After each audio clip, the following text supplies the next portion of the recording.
Sorry colloid कह रहा हूँ, कैटालिसिस और एडसॉर्प्शन हो गया, आज कॉलॉइड स्टार्ट करते हैं।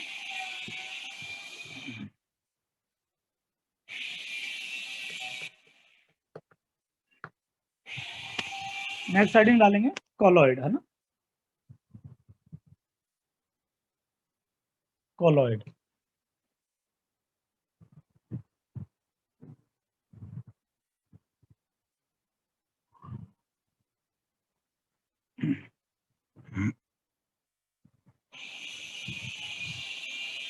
सुनेंगे ध्यान से। मान लो ये एक कंटेनर है और इस कंटेनर में है पानी,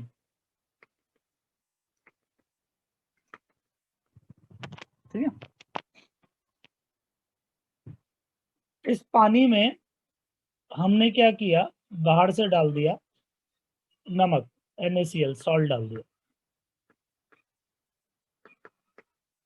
ये सॉल्ट इसके अंदर डिसॉल्व हो गया, ये सॉल्ट इसके अंदर ढंग से डिसॉल्व हो गया, आया ना। ऐसे में जो ये सॉल्यूशन बना किसका, पानी इन सॉल्ट, पानी और सॉल्ट को मिला के जो ये सॉल्यूशन बना, this is known as true solution. एक second, this is known as true solution, इसी को बोलते हैं ट्रू सॉल्यूशन, ये एग्जैक्ट सॉल्यूशन होता है। अगर इसके अंदर मैं माइक्रोस्कोप से भी देखूं तो जो सोडियम होता है, जो सोडियम है उसके जो पार्टिकल है, सोडियम क्लोराइड के पार्टिकल, वो इतने छोटे होते हैं कि they can not be seen with the naked eyes, मतलब हमारी आंखों से नहीं दिखते, माइक्रोस्कोप तो छोड़ो, अगर हम आंखों से देखें तो हम इसके पार्टिकल ये नहीं दिखते, ऐसा ही होता है ना। अरे यहाँ करी दीजिए लास्ट चालू। बेटा थोड़ा देख लिया करो, तुम लोग का माइक ऑन है बंद है। वहीं पे अगर मैं क्या करूं, एक कंटेनर लिया है, सेम उसमें पानी भरा है, अब बाहर से मैंने डाल दिया इसमें सैंड, मिट्टी, तो सैंड के पार्टिकल्स, इसमें बड़े बड़े पार्टिकल्स होते हैं, वो पूरे इसमें घूमते रहेंगे। डाला और इसको हिला दिया तो ये पूरे में घूमते रहेंगे, हाँ या ना। क्या मिट्टी पानी में डिसॉल्व हो जाती है? नहीं होगी। तो मिट्टी के पार्टिकल्स हैं, ये बड़े बड़े पार्टिकल इस पूरे पानी में घूमते रहेंगे। ऐसे सॉल्यूशन को हम बोलते हैं suspension solution, suspension solution.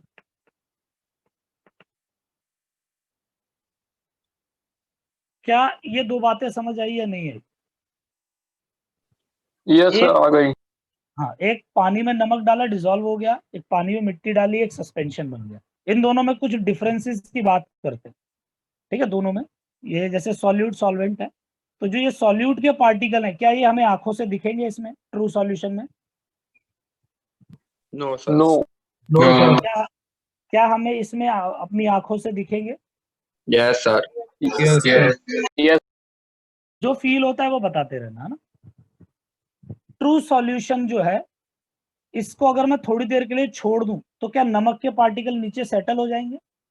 No sir, no sir. अगर सस्पेंशन में मैं थोड़ी देर के लिए इसको छोड़ दूं तो क्या मिट्टी के पार्टिकल नीचे सेटल हो जाएंगे? Yes sir.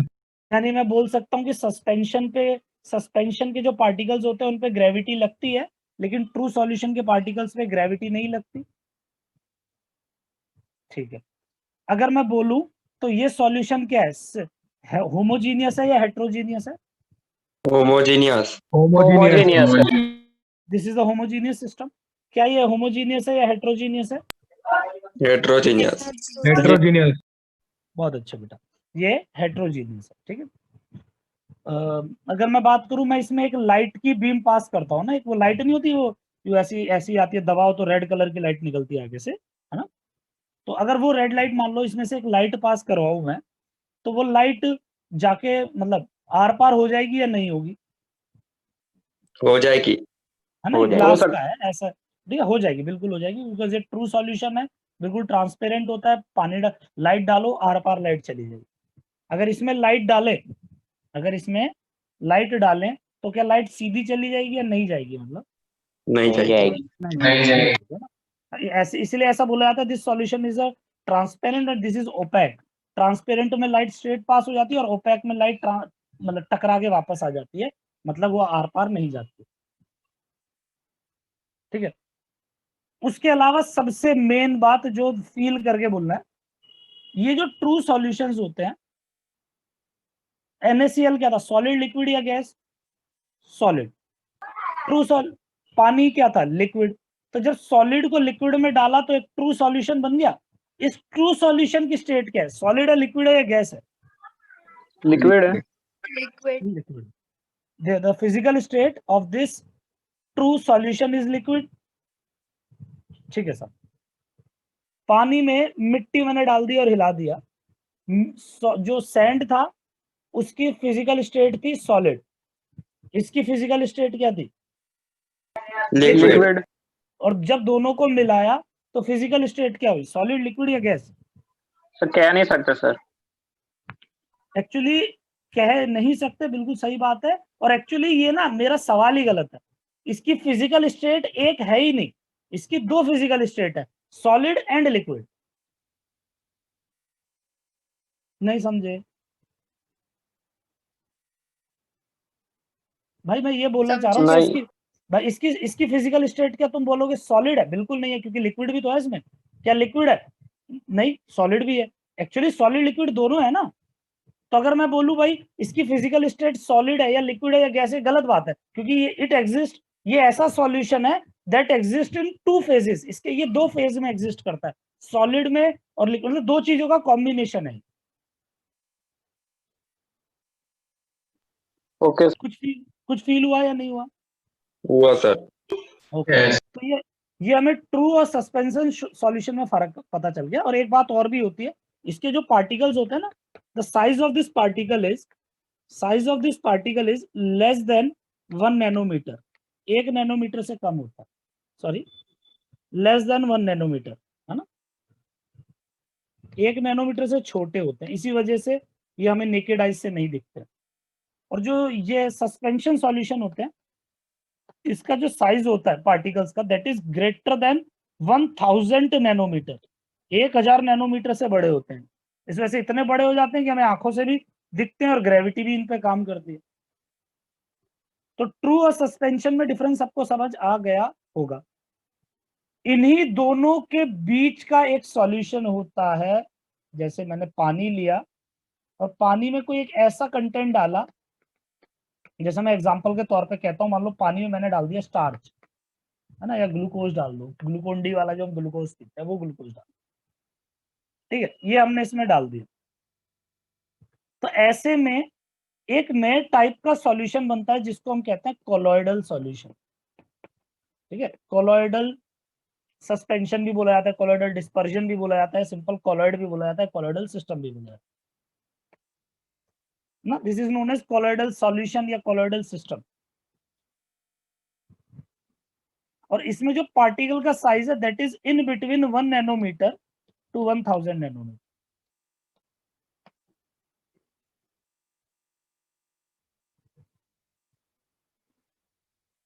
क्या मेरी बात समझ आ गई या नहीं है? यस सर आ गई। देखो एक्चुअली ना खेल सारा बाहर से डालने वाले पार्टिकल का है। अगर स्टार्च को मैं इतना पतला बना के डालूं कि उसके एक पार्टिकल का साइज 1 नैनोमीटर से छोटा हो जाए, तो वो ट्रू सॉल्यूशन ही बनाएगा। और मान लो स्टार्च के मैंने बड़े बड़े पार्टिकल डाल दिए, मतलब that can not be dissociate further, ये और एक पार्टिकल का साइज 1000 नैनोमीटर से ऊपर है, तो यहाँ पे स्टार्च सस्पेंशन बनाएगा। लेकिन मैं ऐसे पार्टिकल डालू जिनका size in between 1 to 1000 nanometer हो, तो ये एक अलग ही टाइप का सॉल्यूशन बनाता है जिसको हम कहते हैं कोलॉइडल सॉल्यूशन। हाँ या ना? इसके एक एग्जांपल लेते हैं ताकि अच्छा समझ आएगा। एक एग्जांपल लिया मैंने, जैसे एग्जांपल में मिल्क तो रहने देते हैं, जेमस्टोन सबने देखा होगा ना, होता है वो अभी तो नहीं है मेरे हाथ में। जेमस्टोन होता है ना, वो नग होता है जिसे कहते हैं, अंगूठी पहनते हैं ना, अंगूठी पे एक नग लगा के रखते हैं, that is known as gemstone. सभी ने देखा है या नहीं? Yes sir. चलो अगर जेमस्टोन इतना रिस्पॉन्स नहीं दे रहे तुम लोग, मिल्क ही ले लेते हैं, चलेगा, मिल्क ले लेते हैं।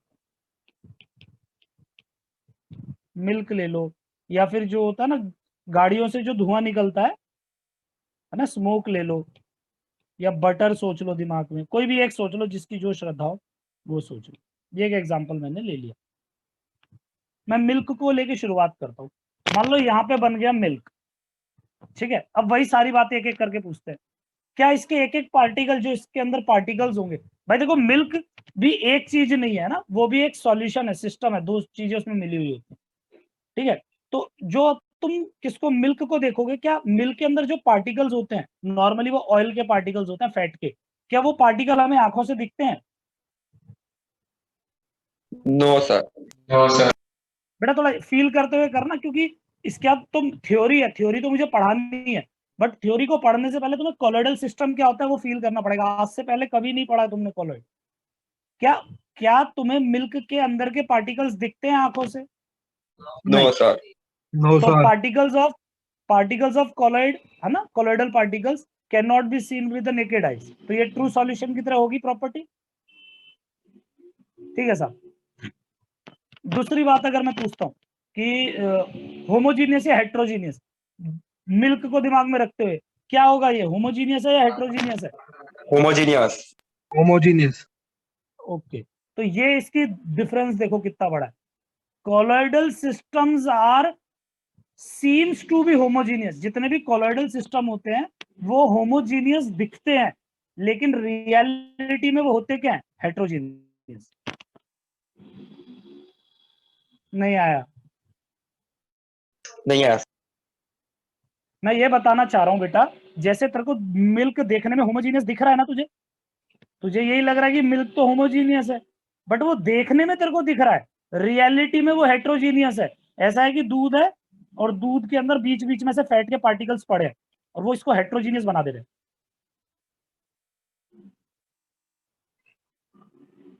यही चीज है, इस चीज को थोड़ा सा लग रहा होगा सर कैसे आप रॉकेट साइंस वाली बातें कर रहे हो बेटा, बट ये रियलिटी है, ये एग्जिस्ट करते हैं, है ना। जैसे ये, और हमारी डे टू डे लाइफ में कोलोइडल सिस्टम बहुत इस्तेमाल होते हैं। तो कोलोइडल सिस्टम देखने में हमेशा ऐसा लगता है कि वो होमोजीनियस है, लेकिन कोलोइडल सिस्टम हमेशा हेट्रोजीनियस होता है। जैसे तुम्हारी सुबह ब्रश करते हो वो पेस्ट यूज करते हो ना, कोलगेट वगैरह, वो जो पेस्ट होता है वो देखने में तो होमोजीनियस लगता है, पूरा एक जैसा है, बट रियलिटी में वो हेट्रोजीनियस होता है। तो colloidal system seems to be homogeneous but they are heterogeneous. अभी भी कोई डाउट है क्या? No sir. No sir. Next चीज, मिल्क के अंदर जैसे मैं बता रहा हूं तुम्हें ऑयल के ड्रॉप्स होते हैं, तो अगर दूध को हम छोड़ दें तो क्या इसके पार्टिकल सेटल हो जाते हैं? कि नीचे ऑयल नीचे सेटल हो जाता है? No sir. तो क्या कोलोइडल पार्टिकल पे ग्रेविटी लगती होगी? बिल्कुल सही जवाब है, नहीं लगती है ना। तो हम कह सकते हैं gravity do not act on a colloidal particle. अगली चीज, बीम ऑफ लाइट, इसमें लाइट पास करी सीधा चली गई, इसमें लाइट पास करी ओपैक हो गई वापस आ गई, मतलब कोलोइडल में क्या होगा, कोलोइडल में जब तुम लाइट पास करवाओगे ना तो इट विल स्कैटर्ड, ये फैल जाएगी लाइट, है ना, स्कैटरिंग हो जाएगी। मतलब कि इसमें तो जाके वापस आ गई, इसमें आर पार चली गई, और इसमें गई तो फैल गई, स्कैटरिंग हो गई। हम पढ़ेंगे डिटेल में, स्कैटरिंग भी आएगा, बट एक पूरे चैप्टर की थीम बता रहा हूं, स्कैटरिंग ऑफ लाइट हो जाता है। पक्का? और क्या बताया था यस। इसमें, और क्या बताया था? हाँ, फिजिकल स्टेट की बात करते हैं। ट्रू सॉल्यूशन क्या होते हैं? सॉलिड लिक्विड, चलो अपन सॉलिड लिक्विड गैस छोड़ो। True solution exist in one phase, एक फेज में होता है ना, सॉलिड होगा, लिक्विड होगा, या गैस होगा। Suspension exist in two phases, है ना, स्टेट को फेज बोला जाता है, तो ये दो फेजेस में एग्जिस्ट करते हैं। तो कोलोइडल सिस्टम क्या है? क्या लगता है तुम्हें, मिल्क क्या है? मैं अगर तुमसे पूछूं what is milk, solid, liquid या गैस? लिक्विड। ओके, स्मोक क्या है, सॉलिड, लिक्विड या गैस? गैस। बटर क्या है, सॉलिड, लिक्विड या गैस? सॉलिड। तो वही चीज समझो बेटा आज, है ना। ये हमें ना 9th-10th में टीचर बेवकूफ बना देते हैं। अगर हम उनसे पूछते हैं बेटा जेली कि सर जेली क्या होता है, सॉलिड, लिक्विड, गैस, वो कहते हैं बेटा सेमी सॉलिड है, ऐसे ही बोलते हैं ना। ये सब फालतू बात है बेटा, सेमी सॉलिड नाम की कोई चीज ही नहीं होती। बटर को बोलने वक्त थोड़ा मन में डाउट सा आ गया, सर सॉलिड बोले या लिक्विड बोले, क्योंकि ना लिक्विड प्रॉपर है ना सॉलिड प्रॉपर है। तो मैं बता रहा हूँ colloidal system exist in 2 phases. जैसे सस्पेंशन 2 फेज में एग्जिस्ट करता है, कॉलोइडल सिस्टम भी 2 फेज में एग्जिस्ट करता है। देखने में लगता है कि एक फेज है, बट रियलिटी में ये 2 फेजेस का मिक्सचर होता है। जैसे स्मोक है, स्मोक जो है that is a mixture of solid and gas. Butter is a mixture of liquid and liquid. Milk is a mixture of liquid and liquid. कुछ कुछ पल्ले पड़ा या नहीं पड़ा, सच बताओ। देखो मैं तुम्हें यही बताना चाह रहा हूँ कि अगर मैं डायरेक्टली तुम्हें कहता कोलोइडल ऐसा होता है, सस्पेंशन है, ट्रू है, पगना ढिमका, इतना पल्ले नहीं पड़ता। मैंने कंपेयर करके तुम्हें सिखा दिया। इसके पार्टिकल का साइज 1 नैनोमीटर से कम है, इसका 1000 नैनोमीटर से ज्यादा है, तो दोनों के बीच के अगर पार्टिकल का साइज हो जाए तो वो कोलोइडल सिस्टम होता है। इसके अंदर लाइट स्कैटर होती है, इस पे ग्रेविटी नहीं लगती, इसके पार्टिकल का साइज हम आंखों से नहीं देख सकते। ये एक से ज्यादा फेजेस में एग्जिस्ट करता है, जो कि देखने में कभी तुम मेरी बात से बिल्कुल वो नहीं करोगे। जैसे मैं तुम्हें कहता हूँ जो जेमस्टोन होते हैं ना, जेमस्टोन पन्ना और वो क्या क्या जो भी होते हैं अलग अलग, तो देयर जेमस्टोन्स जो होते हैं that is a mixture of solid plus gas. But अगर मैं तुमसे पूछूं जेमस्टोन की फिजिकल स्टेट क्या है, तो तुम कहोगे सर वो तो सॉलिड होते हैं, बट ये बात अपने आप में गलत है। जैसे बेस्ट एग्जांपल स्मोक ले लो, मैं तुमसे पूछूं स्मोक क्या, तुम कहोगे सर गैस है, बट ऐसा नहीं है। स्मोक जो है दैट एग्जिस्ट इन 2 फेज, ये 2 फेज में एग्जिस्ट करता है।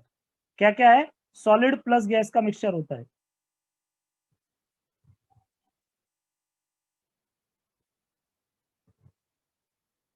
चल लिख लो फटाफट, ये ड्रॉ कर लो।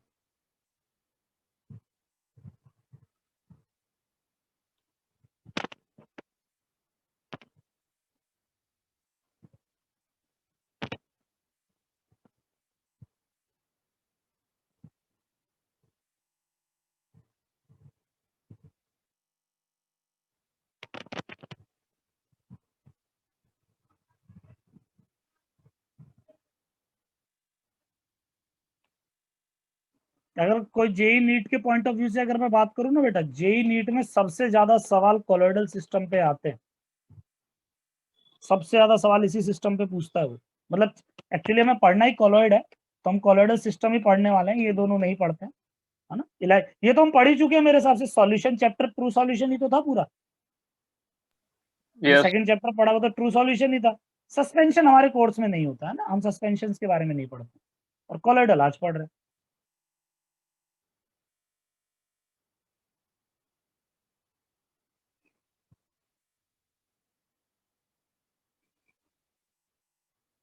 मिटा रहा हूँ ना।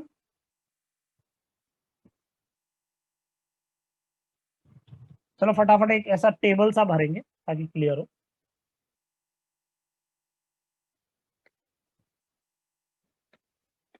एक लेते हैं ट्रू सॉल्यूशन, एक कोलॉइड, और एक होता है सस्पेंशन। अगर बात करें एक एक करके, पहली बात पार्टिकल साइज, खुद भरेंगे सब लोग। पार्टिकल साइज क्या होता है? क्या होगा इसमें? लेस देन 1 नैनोमीटर, इसमें ग्रेटर देन 1000 नैनोमीटर, और this is in between 1 to 1000 nanometre.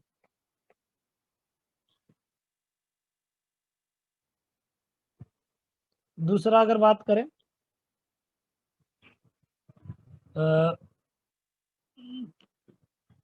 Particle ऐसे लिख रहे हैं नेकेड आइज, है ना। क्या अपनी आंखों से इसके पार्टिकल दिखते हैं? ट्रू सॉल्यूशन के दिखते हैं क्या नेकेड आइज से? नहीं। No sir. कोलोइडल के दिखते हैं क्या? नो। और सस्पेंशन के? दिखते। तीसरा अगर बात करें, होमोजीनियस या हेट्रोजीनियस सिस्टम क्या होगा? ट्रू सॉल्यूशन क्या होता है? होमोजीनियस। Homogeneous. ये हेटेरोजीनियस। हेट्रोजीनियस, और ये हेट्रोजीनियस। चौथी बात करें ग्रेविटी, ट्रू सॉल्यूशन पे ग्रेविटी लगती है क्या? नहीं, सस्पेंशन कॉलर्ड पे लगेगी क्या?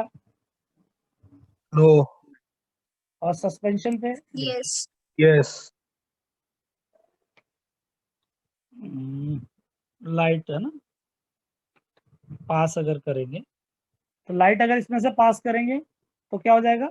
पास हो जाएगी, इसमें नहीं होगी, और इसमें क्या हो जाएगी? स्कैटरिंग हो जाएगी ना? और पता है स्कैटरिंग शायद मैं ये जानता हूँ कि इतना ज्यादा कोई पहला नया टॉपिक नहीं है, ठीक है, बट एक किसी ने अगर कभी नहीं सुना है स्कैटरिंग, तो स्कैटरिंग का मतलब समझ लेना, जहाँ पे भी स्कैटरिंग वर्ड आ जाता है वहां पे ये समझ लेना लाइट रंगीन नेचर शो करने लगती है ना, रंगीन स्वभाव बना लेती है अपना। जैसे तुम जानते हो जो हमारी व्हाइट लाइट होती है, सनलाइट होती है, वो शाम के टाइम पे सबसे ज्यादा स्कैटर होती है, तो उसके वजह से शाम को जो सूरज है वो लाल लाल दिखने लग जाता है ना। स्काई का कलर भी स्कैटरिंग के कारण कभी व्हाइटिश दिखता है, कभी ब्लूइश दिखता है। तो ये हम पढ़ेंगे, अगर किसी को आइडिया नहीं है तो हम पढ़ेंगे इसको।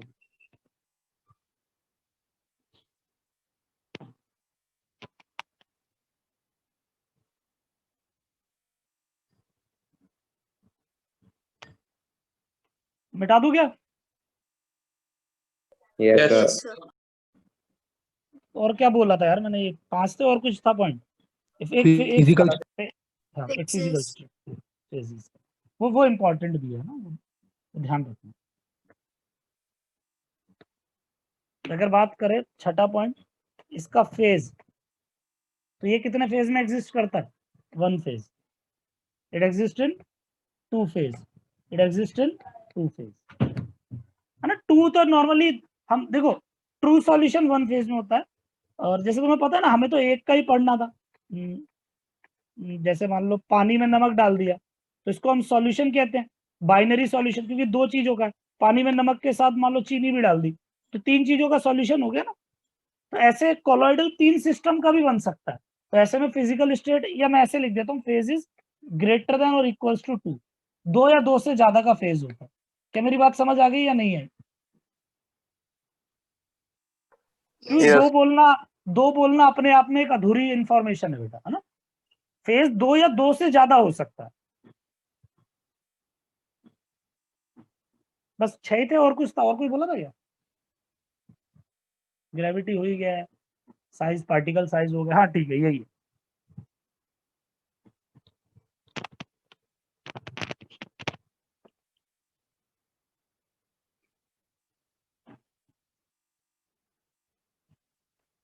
तो अगर हम कोलॉइडल सिस्टम की बात करें, कोलॉइडल सिस्टम है ना, कोलॉइडल सॉल्यूशन भी बोला जाता है, या डिस्पर्जन, कोलॉइडल डिस्पर्जन भी बोला जाता है, कोलॉइडल सस्पेंशन भी बोला जाता है ना, अलग अलग नाम होते हैं।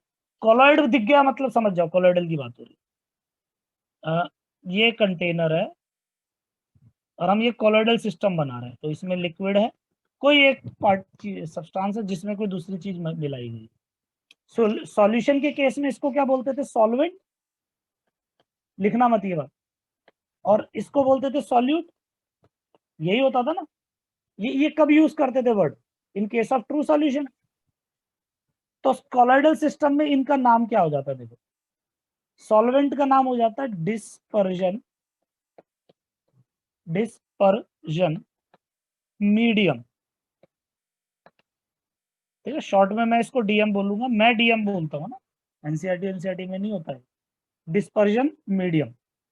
और जो चीज बाहर से मिक्स की जाती है उसको कहते हैं dispersed phase, dispersed phase, dispersed phase यानी डीपी, और DM dispersion medium.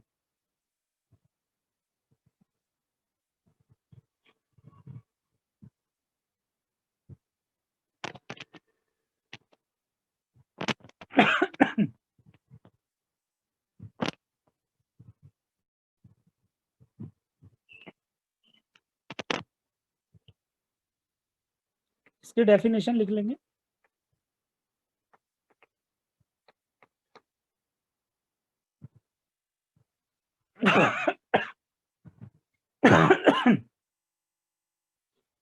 DP and DM medium phase, जो डाल रहे हैं जिसमें डाल रहे हैं।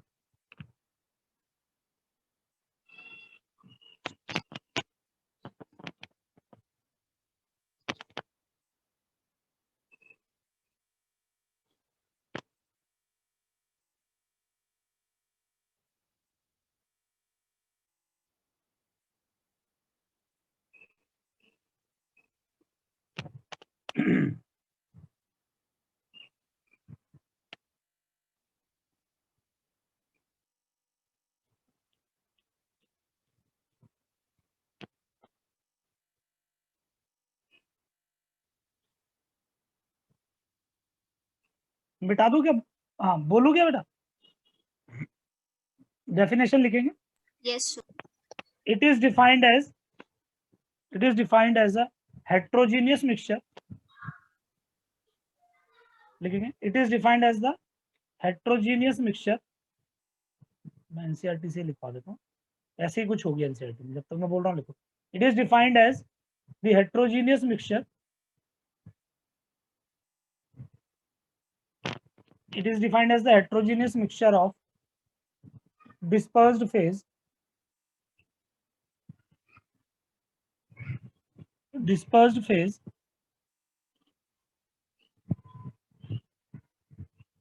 as very fine particle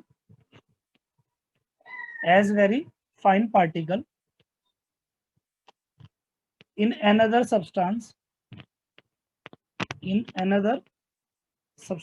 called dispersion medium. In another substance called dispersion medium,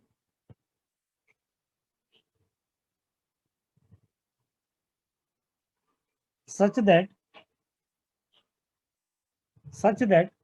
system exists in more than one phase. Such that system exists in more than one phase. Such that system exists in more than one phase. एक बार definition पढ़ो, किसी को नहीं समझ में आया तो मुझसे पूछो.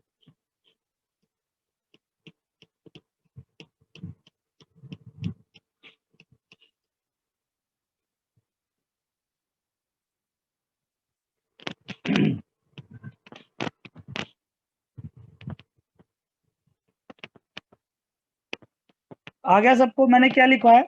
ये एक ऐसा कोलोइडल सिस्टम क्या एक हेट्रोजीनियस सिस्टम है जिसमें डिस्पर्स्ड फेज के जो छोटे छोटे पार्टिकल होते हैं वो डिस्पर्जन मीडियम में मिक्स हो जाते हैं और इनकी जो फिजिकल स्टेट है, जो फेज है, वो एक से ज्यादा होती है.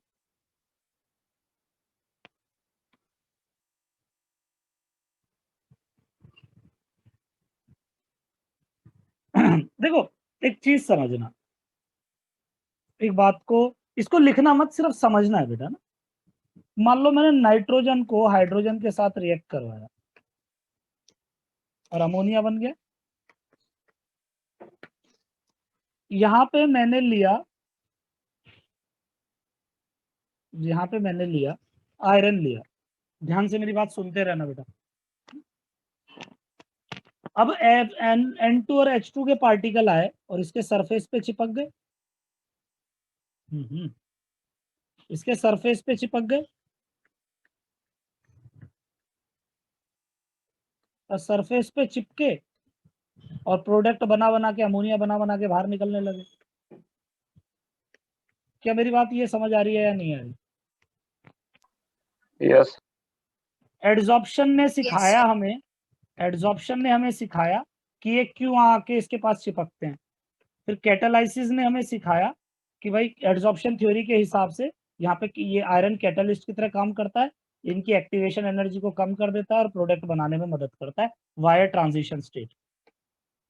यह तक हमने सीखा. पर अब इस काम में एक चीज की दिक्कत है. क्या दिक्कत है? कि यहाँ पे जो आयरन जितनी जगह दे पा रहा है N2 और H2 को आने के लिए, उतनी जगह पे ही तो ये आ पाएंगे और ये चिपक पाएंगे और प्रोडक्ट बना पाएंगे. वहीं पे सोचो कि मैं इस आयरन को तोड़ के दो हिस्सों में रखता हूं. इसको बीच से तोड़ दिया मैंने, ऐसा बना दिया. ठीक है, अब Fe आ रहा है तो अब Fe के पार्टिकल्स इसी N2H2 के पार्टिकल फिर इसके सरफेस पे चारों तरफ चिपक जाएंगे.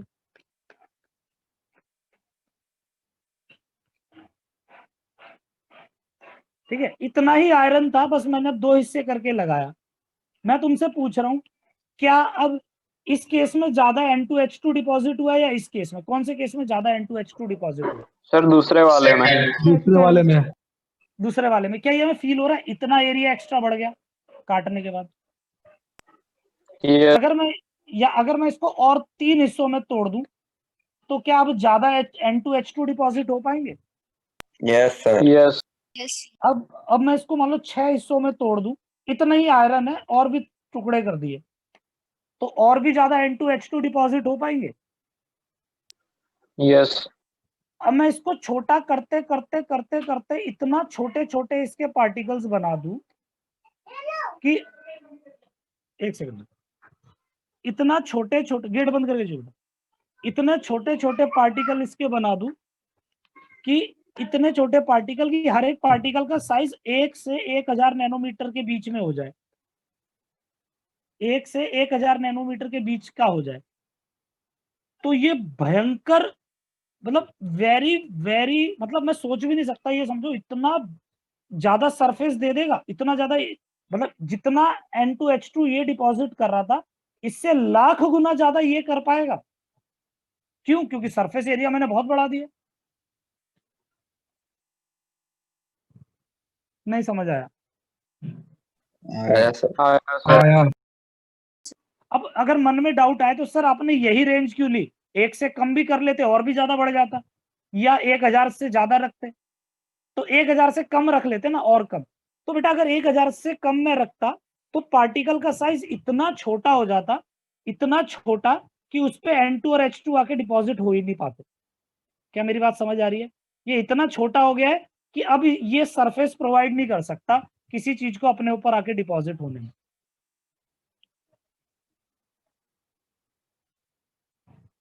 ये समझ आ गया कि इससे कम क्यों नहीं ले सकता मैं?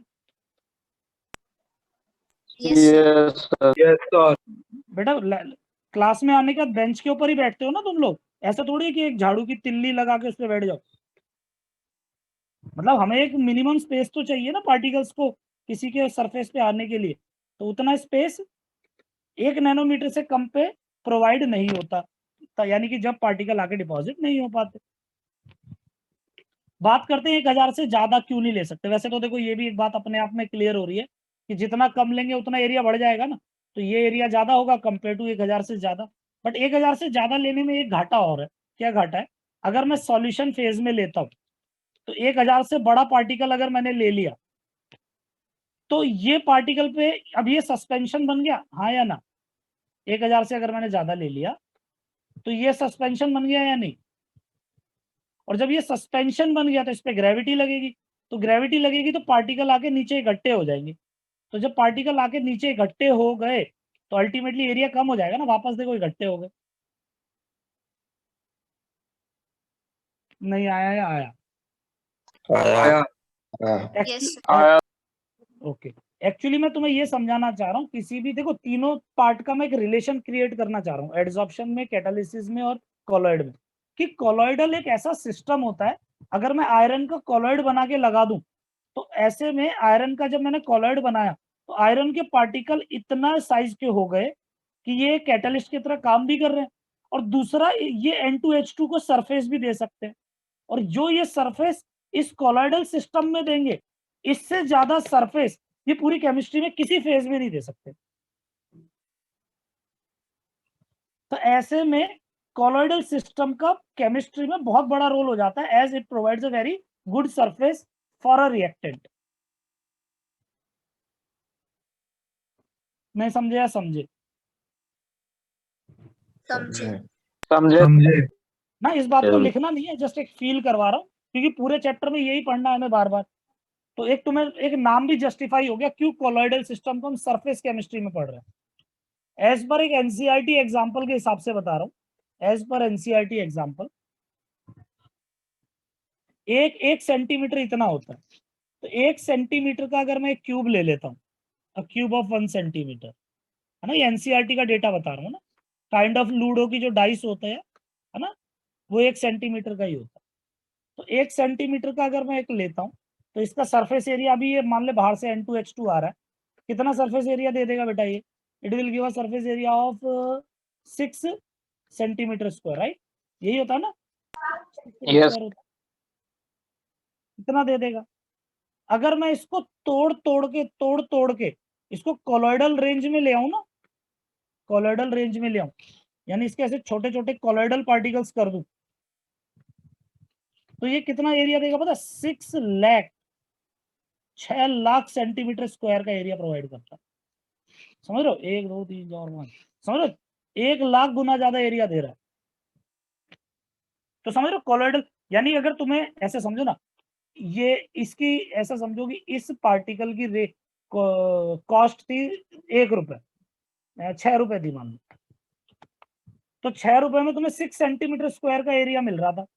अगर तुमने इसी आयरन को कोलॉइडल सिस्टम में कन्वर्ट कर दिया, तो अब ये जो तुमने 6 रुपए में काम कर रहे थे, वो तुम 6 लाख का काम कर सकते हो इससे, क्योंकि हमें पता है कैटलिस्ट कंज्यूम तो होता नहीं है, वो तो बस सर्विस देता है, इस पे आके रिएक्टेंट रिएक्ट होंगे और प्रोडक्ट बना के निकल जाएंगे। तो हमारा 6 लाख का काम 6 रुपए में हो जाएगा।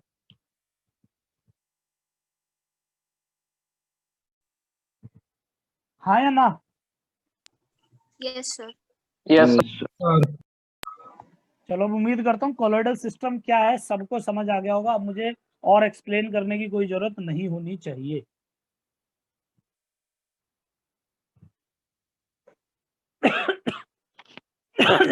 आज खांसी हो गई यार।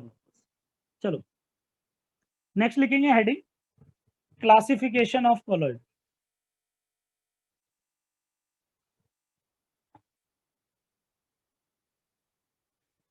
कोलॉइड के लिए कोलॉइड से पहले याद आया, बड़े तुम लोग जान खा रहे थे मेरी यार कि सर वो करवाओ, योगी बोल रहे थे ना तुम लोग, योगी। तो वो hello, Yes, sir. Yes sir, Yogi Yes, receive yes, करो ना sir. सेंटर से आके फटाफट। ठीक है, सेंटर पे पहुंच गई है योगी, तो जिसको लेनी है जा जाकर ले लेना, 2-3 दिन में कलेक्ट कर लेना। ठीक है, मतलब सभी के लिए आ गई है, जिसको लेनी है जा जाकर अपने अपने टाइम के हिसाब से कर लेना। हेडिंग क्या डाली है? Classification of colloid.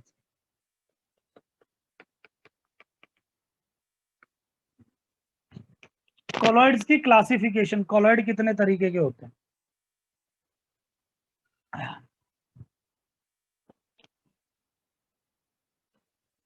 एक एक करके क्लासिफिकेशन करते हैं। पहला, on the basis of phase, ऐसे लिखेंगे, on the basis of phase, on the basis of phase, इनके फेज के यानी फिजिकल स्टेट के हिसाब से। अगर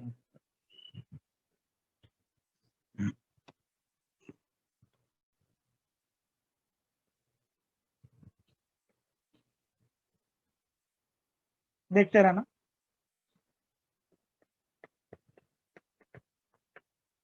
एक होता है डिस्पर्जन मीडियम, एक होता है डिस्पर्जन फेज। एक डिस्पर्जन मीडियम, एक डिस्पर्जन फेज। अगर मैं बात करूं, ध्यान देंगे, मीडियम ले लेता हूं, सॉलिड, सॉलिड और सॉलिड। सॉलिड में सॉलिड मिलाया, सॉलिड सॉलिड, सॉलिड में लिक्विड मिला दिया, या सॉलिड में गैस मिला दिया। क्या मेरी बात समझ आ रही है मैं क्या कहना चाह रहा हूं? Yes sir. Yes, sir. Solid में गैस या सॉलिड में लिक्विड या सॉलिड में सॉलिड, है ना? ऐसे ही अगर हम बात करें, लिक्विड को सॉलिड में मिलाया, लिक्विड को लिक्विड में मिलाया, और लिक्विड को गैस में मिलाया, या फिर हम कह सकते हैं गैस को सॉलिड में मिलाया, गैस को गैस मतलब में हमने सॉलिड मिलाया, गैस में लिक्विड मिलाया, या गैस में गैस मिलाया। मेरे सबसे सिंपल है, 9 तरीके के क्लासिफिकेशन समझ आ रही है क्या? Solid solid, solid liquid, solid gas, liquid solid, liquid liquid, liquid gas, solid gas solid, gas liquid, gas gas. किसी को कोई दिक्कत? No sir. No sir. अब इसमें एक बात याद रखना, जो लास्ट वाला है ना, गैस एंड गैस, यार एक तो चौक टेढ़ा हो मेरे को, जो लास्ट वाला है गैस गैस, ये कोलॉइड नहीं होता, ध्यान रखेंगे, है ना? Not an colloid, not an colloid, ये कोलॉइड नहीं होता। क्यों? Because it's a homogeneous mixture. देखो, जब भी तुम दो गैसेस को एक दूसरे में मिक्स करोगे ना बेटा, वो हमेशा होमोजीनियसली मिक्स होंगे। तुम कभी कुछ ऐसा हो ही नहीं सकता कि तुम उसको हेटेरो बना सको। दो गैसेस जब भी मिक्स होंगी वो होमोजीनियस ही हो जाएंगी, इसलिए वो कभी भी कोलॉइड नहीं हो सकती। हाँ या ना? Yes, sir. Yes, sir. तो देखो इसमें बेसिकली जो तुम्हें याद रखने वाली बात है वो क्या है, एक लिक्विड लिक्विड को जरूर याद रखना। लिक्विड लिक्विड के जो कोलॉइड होता है उसको बोला जाता है इमल्शन। ये सबसे इंपॉर्टेंट। और गैस का तो बड़ा सिंपल है, अगर डीएम मीडियम अगर गैस है तो उसको बोलते हैं एरोजॉल।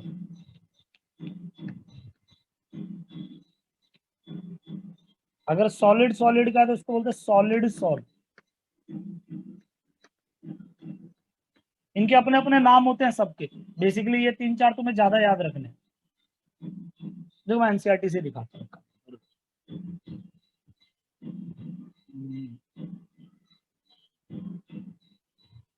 Share screen.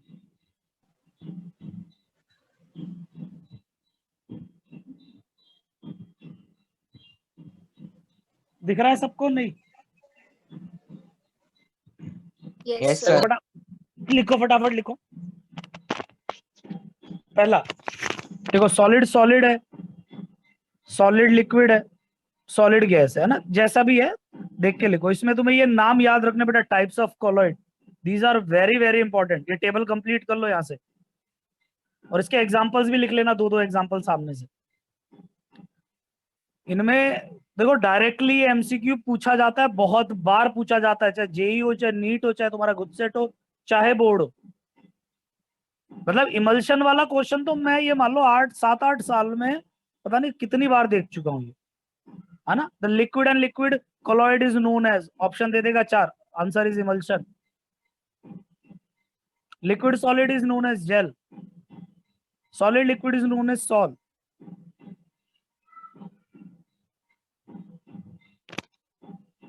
फटाफट ये कंप्लीट करो।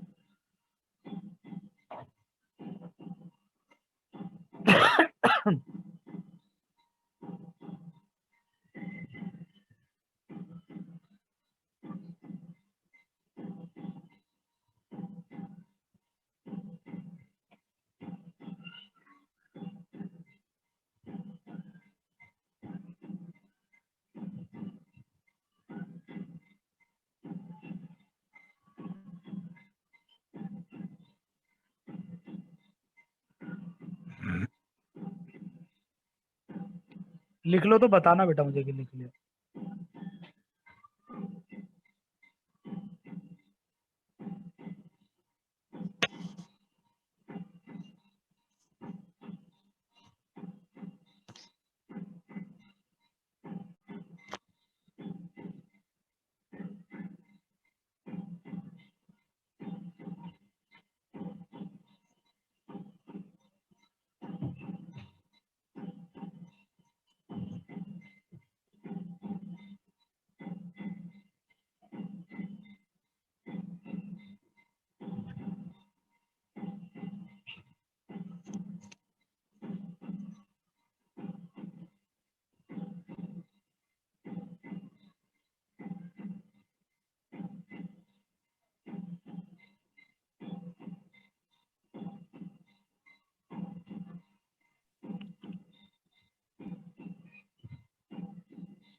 अबे कितना टाइम लोगे, लिखा नहीं क्या अभी तक? हो गया yes sir. बोलो तो सही यार।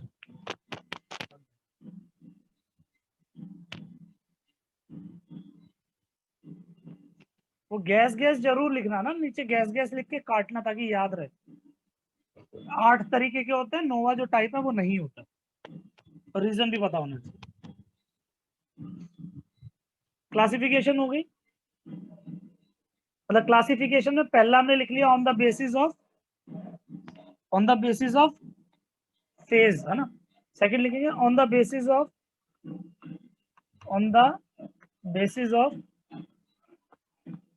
Type of DM, dispersion medium, है ना। On the basis of type of DM, DM के डिस्पर्जन मीडियम के टाइम के हिसाब से, टाइम कह रहा हूँ, टाइप के हिसाब से। नॉर्मली मान लो तुम्हारा डिस्पर्जन मीडियम जो है वो है पानी। क्या है? पानी है। पानी के अंदर तुमने मान लो सल्फर डाला है या गोल्ड डाला है, या कई चीजें होती है ना, पढ़ोगे कैसे किस किस टाइप के कोलॉइड्स होते हैं। तो पानी के अंदर अगर डाला गया, पानी मीडियम है, तो ऐसे कोलॉइडल सिस्टम को हम बोलते हैं एक्वाजोल, या हाइड्रोजोल भी नाम होता है, हाइड्रोजोल। मान लो तुम्हारा जो डीएम है वो है अल्कोहल, मतलब अल्कोहल के अंदर कुछ डाला गया तो उसको बोला जाएगा एल्कोजोल। अगर तुमने मान लो बेंजीन में कुछ डाला है बोलते हैं बेंजोजोल, है ना, बेंजोजोल। मान लो तुमने एसिटिक एसिड में कुछ डाला, बिकॉज एसिटिक एसिड भी एक तरीके का कोलॉइडल सिस्टम पैदा करता है, इसे बोलते हैं एसिटोसोल।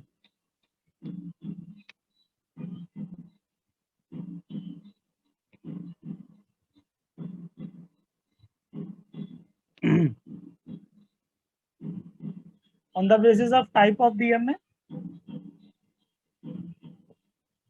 बड़ा भी क्लासिफिकेशन चलेगी, नेक्स्ट लेक्चर में भी क्लासिफिकेशन चलेगी, इसकी काफी बड़ी क्लासिफिकेशन। यानी इनके स्टेट के हिसाब से 8 तरीके के होते हैं। और अगर इनकी बात करें किसकी, इनके टाइप ऑफ डीएम की, तो बेसिकली टाइप ऑफ डीएम में टाइप कुछ नहीं है, कितने तरीके के होते हैं नॉर्मली 100, इसके मीडियम के नाम के हिसाब से इनका नाम हो जाता है।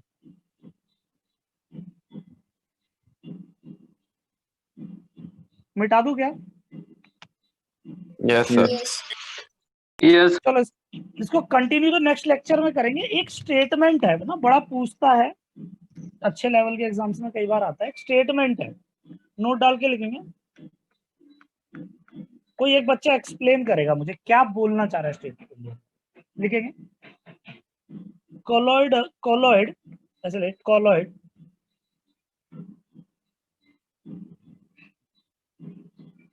ऐसे लिख, colloid is not a state of matter, colloid is not a state of matter,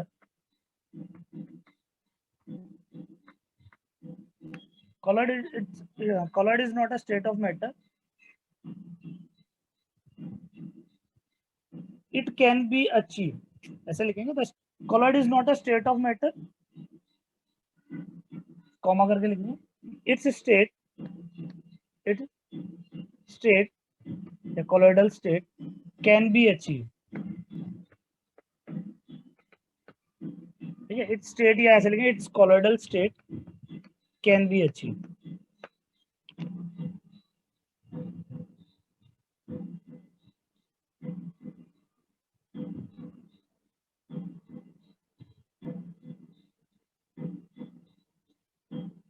कोई इस बात का मतलब थोड़ा एक्सप्लेन करेगा? आज का लेक्चर ढंग से सुना है तो थोड़ा बोल सकते हो मेरे साथ।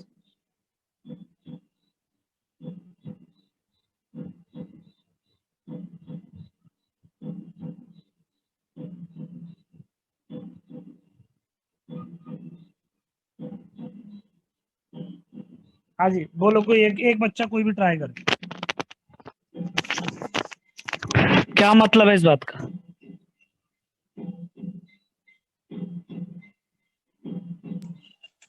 कोलॉइड का कोई फिक्स स्टेट नहीं होता, मीन्स हमने देखा ना कि उसके मोर देन 2 स्टेट्स पॉसिबल हो सकते हैं, और it may be achieved by. कोई और?